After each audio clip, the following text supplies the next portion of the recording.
Y'all know what it is.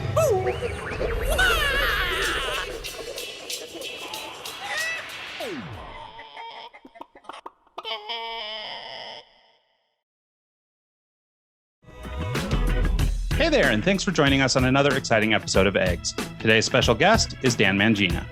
Dan is a best-selling author, entrepreneur, philanthropist, and public speaker. After a late diagnosis of Asperger's and what can only be described as a life-changing trauma at just 20 years old, Daniel began a path that went from misery to celebration. Through his struggles, he's developed a path to lasting purpose, and it's become his mission to share it with the world. By way of his world-class coaching methodology, his books, podcasts, events, and retreats, Daniel has helped individuals the world over live an abundant, joyful, purpose-driven life. Here to discuss finding purpose in business and in life, intention setting, developing an attitude of gratitude, and so much more, please join us in welcoming to the show, Daniel Mangena. How are you, Dan? Hey, how you doing? Doing very well. Thanks for making time for us. We're pleased to have you here. No, excited to be a part of it. Funny thing was, I actually realized a little time after we set this up, a friend of mine actually tried to hook us up like 2 years ago, and something just didn't connect. Huh. Oh, interesting. Yeah. It's funny that you say that too, because when we did get this booking, maybe there was one a couple of years ago or something, but when we got this booking, something about the way it came through, it had your name maybe in the subject bar or something. And I remember thinking, God, who is this guy? Like, I feel like we knew him. And so it was kind of interesting because I was trying to place the name but I couldn't find anything like in our email history or something. Yeah. I was going back and looking and I couldn't find anything. So I was like, okay, I guess it's just up here. I don't know. But we did change email addresses somewhere along the way. Like, so if you connected maybe a year and a half ago or 2 years ago, we were using a different email. Yeah, and so maybe I'm not nuts. Like maybe I need to go back and look at that old email. I don't think we actually spoke. It was like, we said, oh yeah, let's definitely get something on the cards. And then it just didn't happen or something like that. I don't remember exactly how it went down. But absolutely. Well, anyway, we are pleased to have you here today and looking forward to this conversation.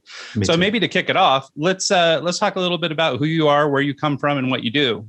Okay. Well, I'm not Australian. Just want to make that clarification because the accents sometimes get mixed up. I'm actually from East London in the UK, but I live in Cabo, Mexico now. That was that's got to be horrible. I mean, life's pretty rough. Yeah, it's pretty rough. It's like low 70s now. Winter's like. I was going to say that you're a little overdressed for the beach there, but yeah, beach time probably tomorrow. Tomorrow weekend actually got quite a week. But yeah, I moved to Mexico coming up on 3 years ago. Cabo about 2.5 years ago. Came down here for 3 days. 3 days turned to 10. Then I moved into a hotel and kind of just decided this is where I live now. And I love the freedom that I have to be able to do that. But, as you alluded to in the introduction, it did come at a cost.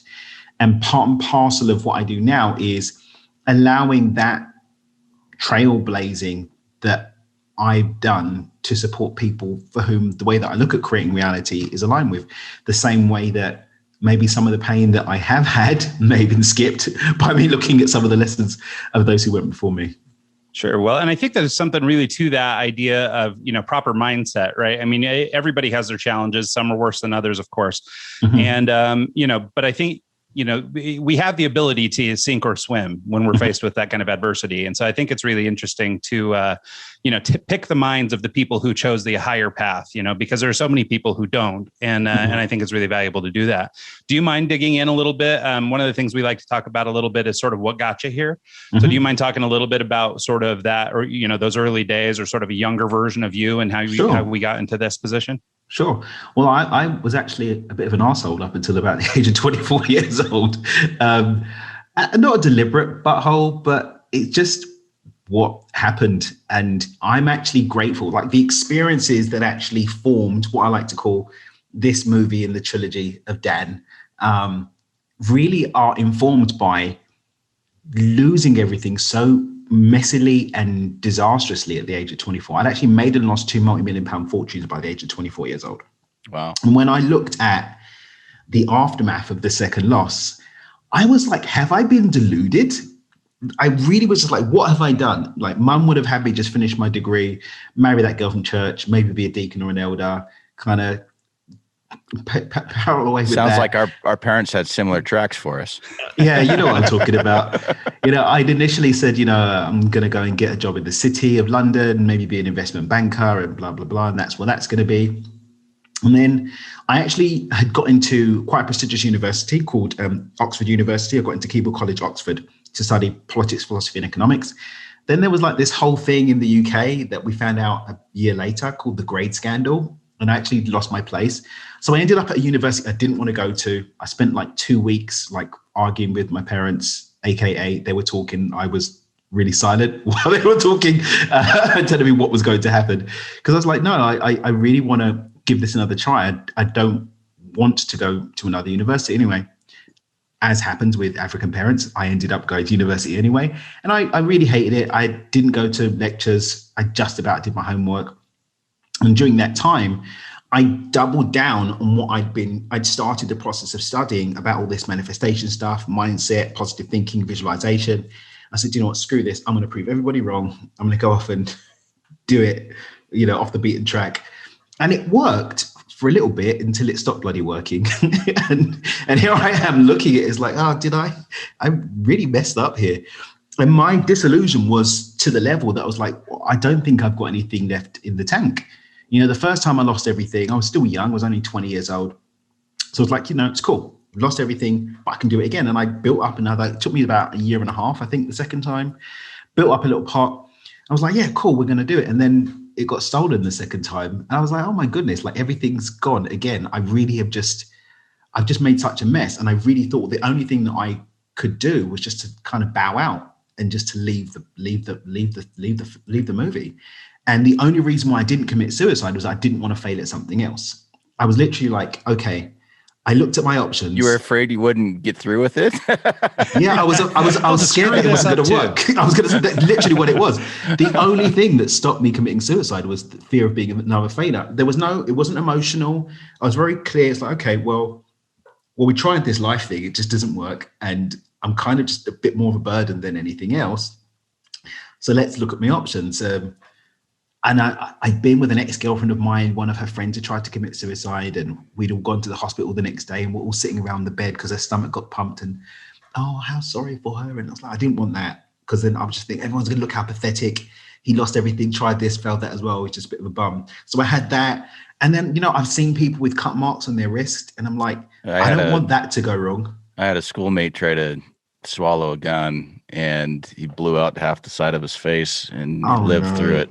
And so now the rest of his life, he's walking around with that. And I don't even know what to say about that. It's just one of those, yeah. So you know what I'm talking about. Yeah. I was just like, do you know what I need to do? I need to work out what's gone wrong with my manifesting so I can successfully commit suicide.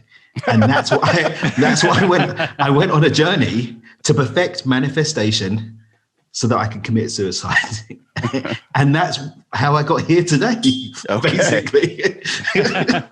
So it's just, that's how you end up in Playa del Carmen. That's the move, I guess. That's it. So was that kind of like what triggered the suicidal thoughts for you? Was that when you found out and went down this depression road? With what, sorry? Is it Asperger's? Oh, that came later. Actually, that was a gift from the journey. Like, I was 27. Because I've had crippling social anxiety, crippling general anxiety for like my entire life, and really bad insomnia that will kick in. And I was having a really particularly bad spate of insomnia. I went to the doctor. I was like, hey, doctor, it's been about 2.5 weeks and I actually haven't slept at all. Probably need some sleeping meds. He gave me the strongest one he could prescribe, and it didn't work. And he sent me off to go and speak to someone. That woman happened to be, thank God, a person that specialized in dealing with adults with autism. And she basically pulled the cue. She's like, yeah, the reason why you're not sleeping is because it's a result of the anxiety. The anxiety comes because you've got these missing things because of your Asperger's. Let's address that. And that was that story. So I'm actually really grateful for that. I don't know much about it. Can you kind of tell us what Asperger's is and how it affects you? The easiest way, I think, to describe Asperger's is autistic people that can communicate with the outside world. So just as, when you see an autistic person, they're in varying degrees of autism. It's the same with Asperger's. It's on the same spectrum. It's just because we can communicate with the outside world, someone could have as autistic a brain, but because they've got a couple of pieces of wiring in place, they can actually communicate with the outside world. So I've got, when it comes to social interaction, for example, I'm completely self-taught. Like, I had no social graces at all. I actually went off and studied social dynamics because one of my gifts is something systemized and I can learn how to do it. But if something's not systemized, I have a complete and utter meltdown, which is what was happening before with my social anxiety. So like, everything's very ones and zeros. There are no gray areas for my brain naturally. I really have to pause and slow down and observe the nuances and subtleties, because otherwise everything's very much this or that. And very objective driven. Unless there's an objective to something, I find it very difficult to engage with it. And when there is an objective, I find it very easy to move into something. So for me personally, that's how it's shown up. I've got things with remembering numbers and other stuff like that. But generally, I'm wired a bit differently in terms of how I engage. Okay. Yeah, no, that's useful. And it's interesting hearing you sort of describe that after having heard, at least this top level view of your, childhood and growing up, because, you began by telling us that you had been an asshole up to just previously. And, but it makes sense, maybe, with this Asperger's, even if it was just undiagnosed, it might have led to these, social interactions that were a little off-putting. Mm-hmm. So it wasn't so much that you were an asshole, rather that you didn't know how to, how to relate or whatever. There was no framework but without that diagnosis, how would you know, right? Exactly. So I kind of love that. I think it sort of, ties the loop. Well, so let's talk a little bit about one of the things that I think endears me the most to you is this idea of sort of personal ownership or personal responsibility of our lives and taking control of things. Mm-hmm. I know for a lot of people, myself included, at varying times in my life, I have felt really wayward, like I'm standing around waiting for somebody to come lift me up and take me to somewhere because I can't do it myself or I don't know the way. And one of the things I liked in doing a little bit of research and prepping for the show was that you seem to put a lot of emphasis on accountability, being personally responsible and that sort of thing. So I wondered if you think you'd talk a little bit about holding ourselves accountable and sort of getting that bit of mindset right, because I think that that's probably key to the rest of what we might discuss. Love it. So there was an idea that came from my former mission, which was that, I kind of got this idea that became like the buzzing in my ear that the only way I'm going to pull this off is if I depend on myself. And what actually evolved from that was this idea that I'm the common thread in every experience. And that evolved into what is now common denominator theory. Because look, if you've got 20 relationships in your life, 20 different people, all of different natures and types and stuff and at different levels, you can go and individually change every one. But you as the common denominator in all of them, if you make a change in you, every single one of those relationships to some degree must change. Well, I believe that life is a series of relationships with people, places, and things. The people in our lives, the places that we go, the energy of them, the experiences. So if we change the substance of us, it's just the most logical place to start with change. Yes, there are some people that maybe we want to have conversations with for their benefit, for them to make some improvements. But ultimately, the only thing that we have direct control over is ourselves, what we're doing. And when that substance changes, everything changes too. Yeah, no, I think that makes a ton of sense. And actually, I love thinking about it that way. There's so much emphasis put on how we treat others and, making sure that we're doing the right thing by other people. And I think a lot of times we get sort of lost in that, whatever bit needs to be our personal attention to us. And, I suppose there's a way to go too far and become like, ultimate narcissist or something. But I think that, more value needs to be placed on the care that we take of ourselves. And so I really like that idea. Because obviously, you can't go around and change everybody else. You can't make them behave in a certain way. But you're right that in the way that you sort of reflect yourself and the way that you feel about yourself or the way that you carry yourself out to those people, will either influence them or it won't. But, that's sort of the extent of what you can do. So I really like that metaphor. Yeah, you can go down the rabbit hole with it, guys, And when we look into esoterics and people want to talk about the quantum and quantum entanglement and all this fancy stuff, yeah, if we want to go down the rabbit hole on this, the very substance and nature of who we are becomes reflected in what we experience with others. So if you want to kind of take it down the woo-woo path, well, a change in me will be reflected energetically, and therefore experientially in the other people in our lives too. But ultimately, I find people get caught up in the sexiness of that and lose sight of the key thing is, who am I? What am I? How am I showing up? What choices am I making? Am I in integrity? Am I an honest person? Then why am I complaining about people lying to me, right? The relationships that I'm having with people, am I showing up as the person that actually matches as a resonance with the kind of people that I want to be around, that I want in my life? And a lot of the time the answer is no, but we jump to the other people without taking care of what's happening inside of us. Yeah, I like that. No, I think that's great. One of our recent guests that we had on was Todd Henry, and he wrote a book called Louder Than Words. And just what you brought up, like, how can you complain about someone lying to you if you're not honest yourself? Just pure common sense. You've actually written a book yourself. You want to tell us a little bit about that? Yeah, I've got a couple of books under my belt. The first book I kind of just wrote just to pop my book writing cherry, because I've been making the whole thing about writing a book. That's about mastering time. It's cool. It's a great little resource, but it doesn't really fit into the proper body of my work. The Dreamer's Manifesto kind of is an explanation of my catchphrase, dream with your eyes open, and why I put dreamer everywhere. It kind of breaks that down. The signature book for me, though, is Stepping Beyond Intention, which is the book that came from that time of rebirth and reforming and my adventure into trying to kill myself.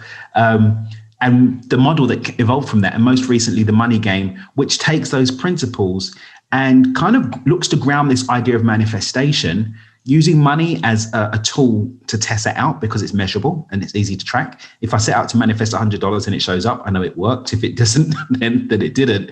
And those are the books that you'll find on my website and on most retailers. It's interesting. The word that you're using is this idea of manifestation, or to manifest these things into your life. Another word that gets used a lot, and I think it's sort of maybe in parallel, is this word intention. Yes. And it's interesting, as Mike and I have interviewed a bunch of people. I've interviewed a bunch of other people for a remote work podcast that I do. And it's funny how, regardless of field or expertise or whatever it is you're trying to do, ultimately it does boil down to this intention and being purposeful in the things that we're doing. So it's, I guess I love that bit of your messaging, because I found that is the special sauce. Everybody's looking around for, what's the quickest route, or how do we, get rich quick, or whatever it is. But I think that the part that gets overlooked when you're looking for a fast way is honestly maybe the easiest thing. And it's just being intentional about what you're doing. Mm-hmm. Definitely. I mean, when I talk about intentions, what I'm talking about is disrupting whatever's happening unconsciously.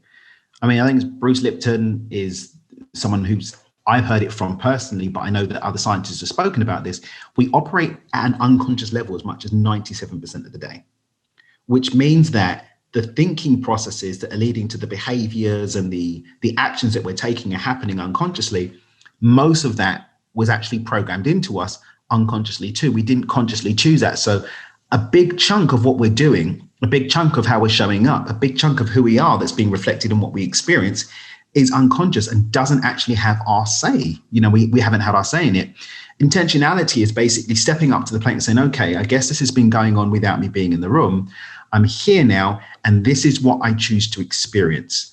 And then taking that and saying, this is how I choose to show up against the backdrop of that which I've chosen to experience, until it becomes a part of our unconscious program, which for me, beyond intention, that's what that's all about. Spending the time digging in and changing those unconscious patterns to match what I consciously choose. So I don't need to keep setting intentions, because my intention is a part of how I experience things unconsciously anyway.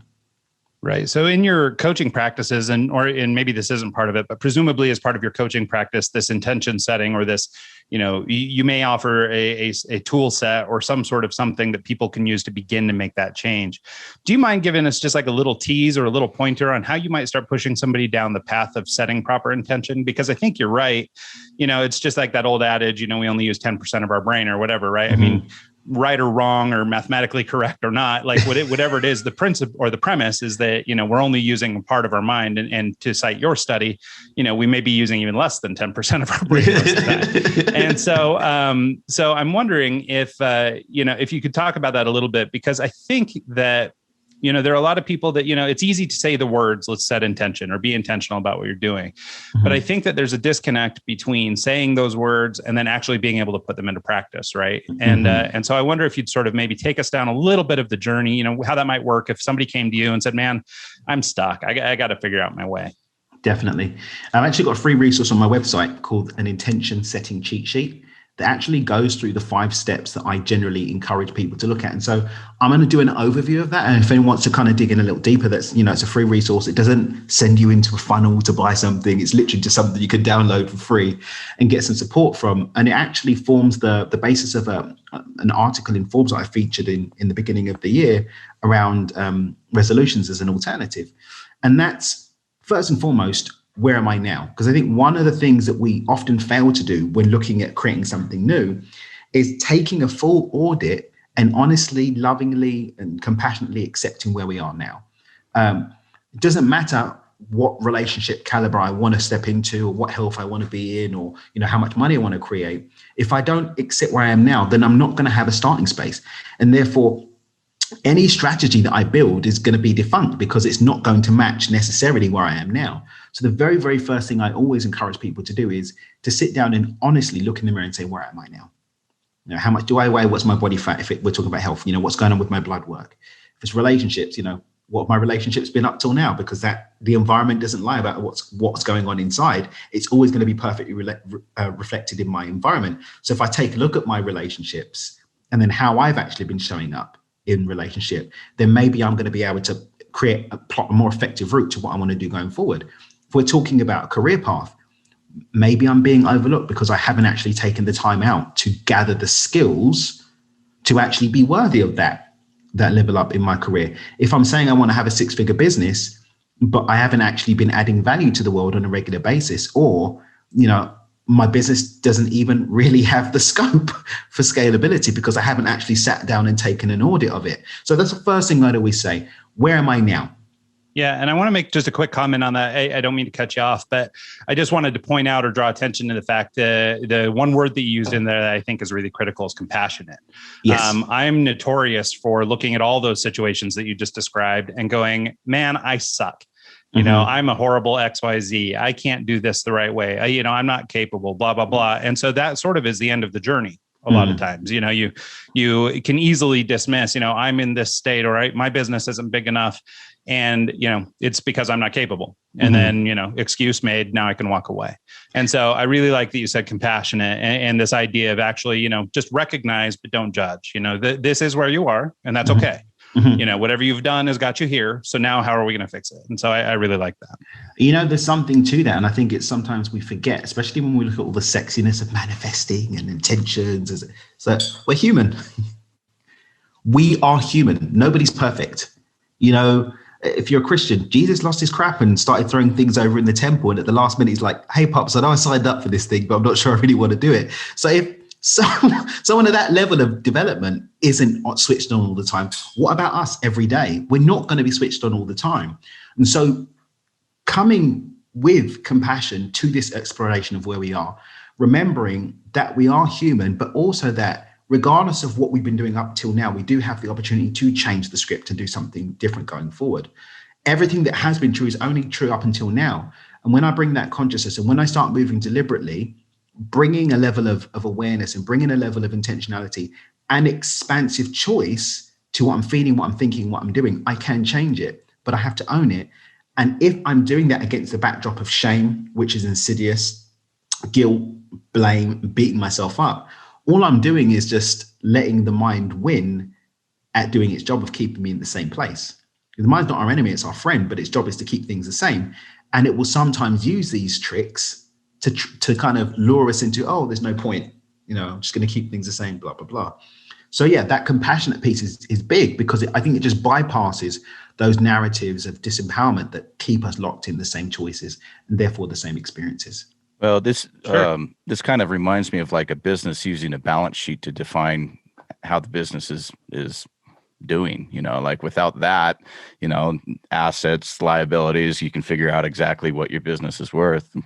Same kind of thing. You just kind of analyze yourself and figure out where you sit in life and take a honest assessment of you and where you're at and start manifesting, as you like to call it, another life for yourself, Exactly. And the really cool thing is, once you look at the assets and liabilities, you can see where the strengths and weaknesses are. My strengths are now I can double down on. My weaknesses I can go and get support for. I can get the right guidance. I can read the right books. I can do the right courses and training. I can get the right mentorship and support. But I can't do that unless I know where I am. Yeah, exactly. Makes sense. All right. So let's continue down that path then. What's next? What do I want? and this seems like, oh, of course, I know I want to be a millionaire. I can tell you this. One of my programs, I've been running it for about 2 years and change now. I think it's just over 2 years now. It's called Micro to Millions.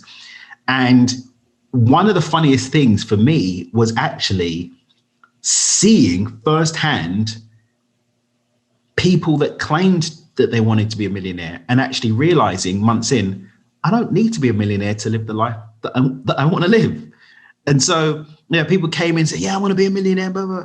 Actually, I kind of just want to pay my debts and clear my mortgage and put some money in the college fund. And they actually were really satisfied with just a couple of 100,000. Some people even less. Well, one person, which was one of the funniest stories I've got.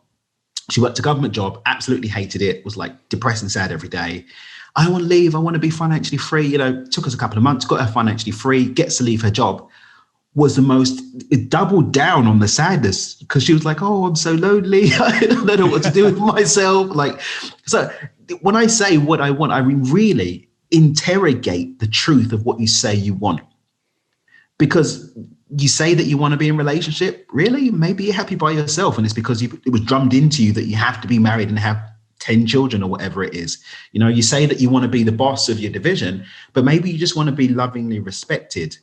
And that you're looking at that as the way to get it. And actually maybe just loving and accepting yourself and respecting yourself is going to give you that. Maybe changing the environment is going to get you that. So what do I want? Not through other people's eyes, not based on what society tells me I should want, not what mum and dad or pastor or preacher or priest or whatever holy man had said.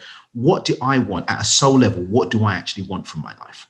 Yeah, it's actually one of the things that Mike and I talk about quite a bit and we warn about is, it's one of the things that happens with social media a lot, right? Is you get caught up watching everybody on Instagram and wanting what they have, right? Yeah. It's not what you want or whatever. It's you're attempting to reach their goal, which is, not a winning thing to do. One of the things that drives me nuts is, I use YouTube a lot to study on certain topics or whatever I'm interested in at the time. And you see on the sidebar of this video, how I went from 0 to $4 million in assets in 2 years. And then it's a picture of his boat and his little Maserati over here. And what he's not telling you is he's $4 million in debt. And if anything happens, he's going to lose everything he owns. So it's mind-boggling to me. And every time I see a video like that, I always hit the little 3 dots and say, don't recommend this channel to me. He's full of shit. Well, it's funny. I follow this one profile on Instagram called Influencers in the Wild, and it cracks me up because it's basically people catching videos of people making videos for Instagram. Right. So I want to see this account. I need to see this account. It's the best. Yeah. It's the only thing that keeps me on Instagram, to be honest. But what I love about it is it sort of pulls back the nasty curtain on some of this stuff. Right. So, I mean, you're busy looking at this hot chick in a bikini and her dude standing in front of the yacht, whatever. Well, no, the dude's holding the camera, taking the picture of her. Right. That's what the dude's doing. Well, and the yacht belongs to a Russian oligarch. Like it has nothing to do with these people. They're just standing in front of a yacht, and or they're standing in front of somebody's Porsche out front of the mall. Yeah. It's not their car. It's not their life. It's not their anything, but it's this thing they're putting forward. And so what I love about this Influencers in the Wild is that it does sort of pull back the curtain, because you see the person doing the dumb pose in front of the whatever, and then being chased off by security. Or whatever. That's amazing. So it's definitely worth the checkout. Definitely, but I love that idea, and it's funny because it's another one of these things that's easy to say. What do I want? And it's really flippant and easy to say, oh well, I want $1 million. Mm-hmm. But I think taking that time to be sort of self-analytical and really spending the time with yourself to understand what it is you actually want. And this is something I'm not particularly good at, but I at least on a logical level can see it and agree with it. Yeah, I mean, there's some exercises you can do. There's a great tool that I use when I'm working with people called the 7 levels exercise. I do a variation of that. I read it in a book who got it from someone who got it from someone. I don't actually know where it originally came from, but all that we do is we interrogate the spoken desire down through 7 levels, see what's really sitting underneath. And what I like to do from that is actually pull out, really extrapolate what's the emotional pull beneath the thing, regardless of what it is. What's the emotional pull? Because that's what we want. You know, people that say they want a Lamborghini or Ferrari, do they want the Ferrari, or do they want what it does for them emotionally, what it triggers up? Maybe it's respect. Maybe it's getting the girl because you didn't do that and you saw that video on Instagram about that hot chick that left her boyfriend for the guy that had the Ferrari. I don't know what it is, but there's always something underneath. And when we really dive in, we can get to it, which actually leads on to the next step, which is once I've identified what that emotional state is, I start looking at how I can start generating a connection to that emotional state with where I am today, based on where I am in my life. And that will actually start to build up a momentum that will open me up to opportunities that are going to start taking me towards that thing that I want to create. Having done the audit, we'll know where we're short. We'll know what we're lacking. We'll know where we need the leg up or the help. And again, we can use that to move in and start creating the structures and the frameworks to allow us to actually step into that thing that we want to experience. Yeah, no, I think that's right. And it's funny. One example I always use, sort of around this topic is this idea that, in my business, whenever I was, especially when I was younger, but, if we were hungry for work and we were trying to find new clients or whatever, I'm not a particularly spiritual guy, but like I would sort of just, I don't know, say out loud to somebody that I need work, hey, we're looking for projects, man, we're out there on the hunt. And I think just by saying it out loud, and again, back to our ideas of manifestation and knowing what we want, you begin sort of acting as if, right? So then I start behaving like somebody who's looking for work, which, whether it's, in the juju or it's out in the air or whatever it is, or whether I'm just saying, keywords on social media or, whatever it is, this amalgamation of intention and, idea of what I'm looking for and all that sort of usually, with almost 100% in my experience, ends up manifesting as work. And so I think it's really interesting as you're taking us through this journey, how I can look at these little things that I've done over the years and go, okay, well, that makes absolute sense to me, so I'm really enjoying this. Thank you. Brilliant. Well, and I think something that actually comes from what you're saying there is that, it's easy. I love talking about the sexiness that people get lost in, but we can get caught in the sexiness and lose sight of the fact that reality is actually measurably operating at different levels of density. Measurably. We've got physical matter that we taste, see, and touch, and we use, instruments to measure what's going on. I can weigh myself and know where I'm at.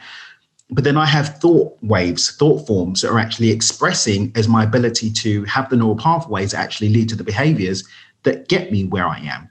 Right. And that's going to depend physically on my genetics. So, for example, I started working out with this online training company and they were like, yeah, we're going to sort your diet out and stuff. And I'd actually found that the keto thing and I tried it out and it was working for me. And they're like, no, that's rubbish. You've got to eat carbs. I put on 20 pounds eating carbs. When I got my DNA checked, I was actually optimized for burning fat over carbs. Now, that's not for everybody. Going back to, doing things other people's way, it worked for me. But me making the choice and having thoughts of how I want to see myself, like what shape do I want to be in, what health do I want to be in, those thoughts become neural pathways that become behaviors. Those behaviors and choices were matched against how I show up optimally will lead to positive results. But none of this is possible unless I'm able to emotionally hold the experience, because as you know, we have crimes of passion. The way that we think is affected by emotional state. And the way that we think affects what we're able to choose. So what we're feeling, what we're thinking, and what we're doing will always lead to what we experience. We just don't always consciously go through the process of putting those pieces together. Yeah. I makes sense. I have this thing where if I want to do something or get something done, I'll tell it to someone. I'll say, hey, this is what my goal is. This is what I'm trying to accomplish. And by verbalizing that to someone else, now they're holding me accountable to get it done. So that's kind of my little trick to doing stuff is I'll vocalize it to someone else, not just myself, because I can hold myself accountable. But if I've said that to someone else, they're even though they're not going to come up and say, "Hey, are you doing your pull-ups this week? Are are you working on the lawn?" Whatever my goal is, they're not going to say that to me. But the fact that I told them I'm working out, or I'm doing this, or I'm dieting, or whatever it is I'm doing, that holds me in account to myself. That's kind of my little trick that I do. Yeah, no, I think that's right. And that's sort of my experience as well, Mike, is that, I think, ultimately what you're doing is saying it to yourself, which is giving you sort of permission to move forward. But I seek a lot of outside validation myself. And so that's something that, to hear it from somebody else, or to have at least said it out loud to somebody else, I feel a greater sense of need to do what I said I would do. And there's an idea that I love to throw in the mix. I love throwing in contrary ideas, like just to kind of disrupt things. Is I always invite people to say, why have you not claimed it? Why have you not said it out loud? And generally speaking, it's because there's a feeling of fear, unworthiness, or anxiety about it, which actually is giving you a clue as to what the emotional space is. And abundance doesn't really come from an emotional space of fear. They're not connected. There's a different experience that's going to flow from that fear, a different mental process that's going to be going on, different neural pathways that are going to be imprinted, different habits and behaviors and choices, which is not going to lead me to my abundance. So, taking stock and being, again, very intentional about what I'm choosing to feel, what I'm choosing to think, and what I'm choosing to do would lead me to the outcome that I want to experience. All right, cool. Well, let's keep this going. What's our next step? Next step is to pull your finger out and start moving towards it. It's like, actually, go out there and do things differently. Insanity is doing the same thing over and over again and expecting a different outcome, but the same way. If I do things differently, things cannot remain the same. And I love to invite people to do that in what I call micro shifts, not trying to swallow the whole elephant in one mouthful, just saying, okay, what's one thing that I can do today in how I feel, how I think, on what I do that's going to lead me one step closer to my goal. And a compound effect builds on the back of that. If every day I'm chipping away at who I am, I'm going to reveal the David that's sitting underneath all of that marble, which is my intended outcome. It doesn't have to be big chips. Small chips consistently made are always going to get us to where we want to be. When I've seen this meme floating around of two ladders, guy trying to climb a ladder. One has small steps, the guy can climb it. The other one it's the same height ladder, but the steps are spaced out, and he can't even reach the very first top one. So it's a very good visual example of how small steps can actually make a difference. And you'll start going up the ladder, but if you can't reach the first rung, you're kind of stuck. And another analogy of that is you think of like a hoarder, for example. He's got this house just completely full of everything he, ever accumulated in his life. He brought each one of those items into his house one at a time. And over a period of time, that house just filled up with nastiness. So it's amazing how little things just done over a period of time can accumulate and how much you can get done. I'm a real fan of just doing small things as you can handle them, and then gradually over time your project will come into view. Definitely. And sort of just in the spirit of transparency, this is one of the areas that I fall the most short in that I'm notorious for biting off more than I can chew, where I take these giant leaps into projects or whatever. And, and maybe it looks pretty good for a while. Maybe it sustains for a bit. And then, eventually it will become clear that there's actually nothing behind it. It's just this facade or whatever. And so I find that, as it comes to setting goals and things like that, I tend to choose the goal that's just a little bit too far away. And I think if I'm like armchair psychologist here, I would say that that's putting it just far enough out of reach that I don't have to bother actually doing it. And so I think it actually keeps me from making progress, right? Yeah. So I think it's important to talk about this. And you've heard a bunch of people, they use acronyms like SMART and these different things, a SMART goal where you're setting these, small and actionable, time-based goals. And, and I think that there's something to that, and I think it sort of aligns with what you were saying, but it's definitely not the easiest thing to do. I think just like most of these buckets, they fall into the category of easier to say, but more difficult to implement. So I'm glad we're having this conversation. Right. Yeah, a good example of that is that website project I was working on. I was very guilty of jumping in the deep end of that pool and trying to swim.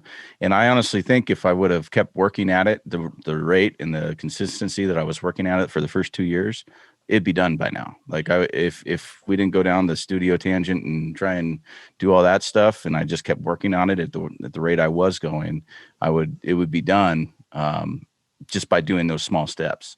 And so I think, you can bite off these big goals and try and accomplish something that's tremendous. It's the consistency and the ability to stick to it and do something on a daily basis, no matter how big or how small, that's going to get the project done. And I'm kind of annoyed with myself that it's not done right now. So it's one of those things. Yeah, nope. I think that's right. I mean, I talk about something called minimum deliverables, which is what we insert into the micro shifting process. And a minimum deliverable is whatever I can do without resistance. I like to say, push your edge and not your buttons. Go to the edge of what you can do. And if you find any resistance, just take a step back. And even if it's the money, I mean, I had one guy, a mate of mine, wasn't even a client, it was a mate of mine I was supporting. And, he wanted to do a project. And I said, step 1, go and buy a journal. What? Yeah, buy a journal. Step 2, put it by your bed. Step 3, open it up. Not even to write anything, open it up. And then just write how you feel about the project, one word. And then start journaling it and uncover what's underneath. And through that process, he built a momentum that actually took life. And now he's done 2 books. He's got his podcast. He's got his YouTube channel. He's got his coaching program, and he's set up. But it came from him just starting to disrupt the path that he was on and build that new momentum towards what he wanted to be with something as simple as buying a journal. Yeah. Seemingly insignificant, but those really seemingly insignificant small steps on the ladder have got him to where he wants to be today.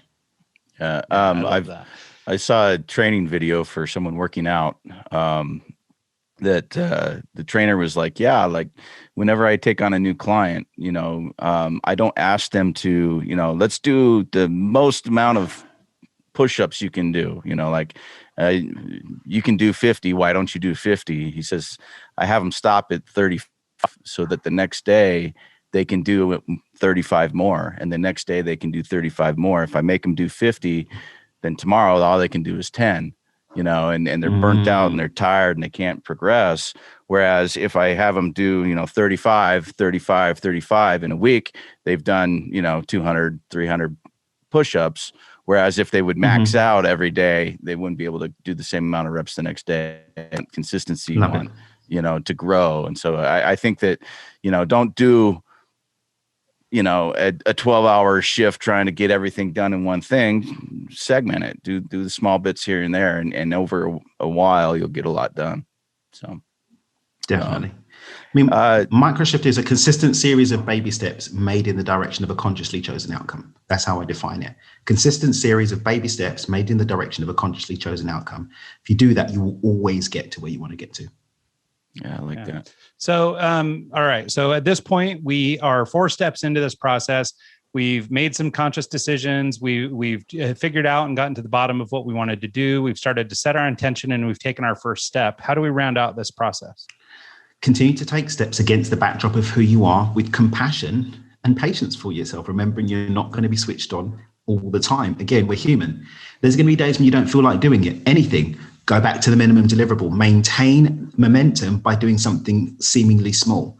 If you're in a workout journey, a fitness journey, maybe you haven't listened to Mike's advice and you did 50 push-ups yesterday. Don't beat yourself up that 10 is all you can do. Go to the edge of what you can do. Celebrate that and keep going. Maintain the momentum, even if it's with the smallest steps, because, a meter continued may not be 10 miles, but it's a meter. We're still going. And if I keep checking in with myself and saying, okay, maybe I can do 1.5 today. Maybe I can go and do a mile, but I keep checking in and going to the edge of what I'm capable of, remembering that I can go and get support to keep me accountable if that's what I need, to keep me motivated, to keep me skilled and resourced to be able to make those choices and take those actions that are going to keep you going in the right direction. Then you will get there, no matter what it is or where you are today. Yeah. Another thing that I like to do is, I don't know if it's the right term for it, but talent stacking or task stacking is another thing. But like, say, for example, you're going to the bathroom and your towel's on the couch. Don't just go to the bathroom, take the towel with you, as you're doing one thing, do another thing at the same time and be purposeful with what you're doing so that you're able to take the action for one thing and accomplish two things at the same time. Just little things, Yeah. I'm going to bring some. So as we're starting to get toward to the end of this thing, I wonder if you could just sort of, give us a little bit of, further detail on like where we can go and learn more about the things that you do. We, of course, in this conversation didn't get too deep. We just really covered in great detail one aspect of what you do. But I wondered if you'd talk about that a little bit more and, where people can go and get a hold of your resources. Definitely dreamwithdan.com. It's easy to remember. My website, dreamwithdan.com. Everything's on there. Any free events that we're doing, I'm generally doing some kind of, and my free events aren't like 15 minutes of talking in like an hour trying to sell you stuff. I'm generally trying to give value because I really believe in that. Like I said, there's the free resources section. I've got the intention setting cheat sheet that I referred to today, a couple of cool visualizations that will support all my social media links. Everything's on dreamwithdan.com. It's the best place to find me. Great. Well, one last thing I want to do. Oh, go ahead, Mike. Go ahead. I was going to say, before we kind of check out of the conversation, one of the questions on your one sheet is you tell people to stop meditating. That to me is kind of, like everyone else we've talked to says meditate and be mindful and thinking. It's someone who's a mindfulness person like yourself. That seems counterintuitive. So can you kind of break that down for us? It's deliberately disruptive. I didn't say don't meditate. In order to stop something, I have to have been doing it in the first place. To stop something, I have to have begun the process of it. So what that's really a call to is, again, honoring all of what we are. Far too many times I see people that they want to go and start a business and all they do is make their vision board and then sit cross-legged in lotus position, visualizing it every day and seeing it in the quantum field and then wondering why they're still broke. Get off your butt. Take all of that yummy juiciness that we've charged up from meditation, from our spiritual practice, from our yoga, from our mindfulness, from our visualization, and then follow through with changes in what we're thinking and what we're doing to align with it so that we get the outcome. So it's not a call to not meditate. It's a call to don't allow the process of manifestation, of creation, to stop at meditation. That's what it's all about. I like that. I like that too. But, and I also like, and maybe this isn't even how you intended this to come off. But one of the things that occurs to me is that a lot of us get trapped in this sort of loop of thought where we just think, but we never do. Right. And so, we can be intentional. Yeah, we can set, goals and do all this stuff. But if, and this is just how it came off to me, but, if we don't stop meditating and get off our ass and go do something, then, we're never going to make any progress anyway. And so, so I think that's maybe, not what you were talking about, but it's definitely a thought that occurred to me. Definitely. Because we can get caught in the loop of spirituality and mindfulness. We can get caught in the loop of thought. We can even get caught in the loop of action. But it's those three things brought into alignment with a consciously chosen intention. We're chipping away at it every day that will get us anywhere that we want to be. Well, that's what I see in my life. I like that you brought up we can get caught in the loop of intent of action as well, because lots of times we'll be working on the wrong thing. And it's subliminally where we think we're getting a lot done. I'm working, but you're not working at, the things that matter in the business. You're working on the things that it's busy work essentially to make you think that you're getting stuff done. But in all reality, you're afraid to go and talk to the client. You're afraid to actually go and do what needs to be done with the business or this or that. So I like that you brought that up. Yeah. Business versus productivity. Yeah. Yeah. Well, and I think that's great because you're right, Mike. It can be in business, but it could be, like we discussed earlier, relationships with other people, or, it could be anything, right? If you're actively, looking over here when Mr. or Mrs. Right is over there, then, it doesn't do you any good to keep looking over here. Yeah. And so I think that's a great point. So to wrap this up, once again, it's streamwithdan.com. Yep. You can go there, check out all the information. Dan, any parting shots before we get out of here? Just stay human. Remember that you're human. You're not going to be switched on all the time. And I've been really driving this home everywhere recently because I think with the up in attention that's been given to spirituality and mindfulness, people are getting caught in the magic and beating themselves up. We are all human. We haven't elevated into the heavens and become sparkling rainbows of light yet. Maybe you haven't. All of us except one. But that's definitely something I just encourage people to do. Just be easy. none of us are getting out of this alive, so don't take it all so seriously. Yeah, I love that. Well, cool. So thanks, Dan. We really appreciate the conversation. Thanks so much to everybody who tunes into the show, this week, every week, supports us over at eggscast.com and subscribes to the show on iTunes and everywhere great podcasts are found. So if there's nothing else, Mike, anything? Nope, that's it. All right. Well, thanks so much, Dan, and we'll see you all next time.